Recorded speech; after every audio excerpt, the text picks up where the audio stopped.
యవనేచ్ఛలను కలుగజేసే social మీడియాను విడిచిపెట్టు, ఫ్రెండ్షిప్లు విడిచిపెట్టు, ఆ సిచ్యువేషన్స్ విడిచిపెట్టు, ఆ శోధన కలుగజేసే స్థలాలు విడిచిపెట్టు, ఆ సమయాలలో మేలుకో.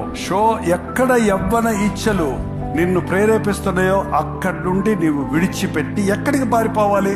నేను పారిపోతే నేను వెనకబడుతున్నాయని అన్నారు. ఎక్కడికి పారిపోతావు? ఎక్కడికి పారిపోవాలి? పవిత్ర హృదయులై ప్రభువులకు ప్రార్థన చేయ వారి దగ్గరికి వెళ్ళాలి. ప్రార్థన చేసే వాళ్ళ దగ్గరికి వెళ్ళి నువ్వు వెళ్ళినప్పుడు సాతాను నిన్ను శోధించలేడు. నీ అవనేచ్ఛలు నిన్ను వెంటాడు, నీ బలహీనతలు నిన్ను వెంటాడు. అదొక కవచం లాంటిది మనకి. పవిత్ర హృదయులై ప్రభువులకు ప్రార్థన చేయు వారితో కూడా నీతిని, విశ్వాసమును, ప్రేమను, సమాధానమును వెంటాడు. It's continue process.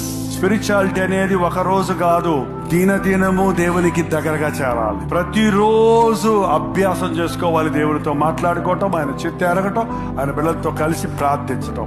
అప్పుడు మనం జయ జీవితాలు జీవిస్తాం.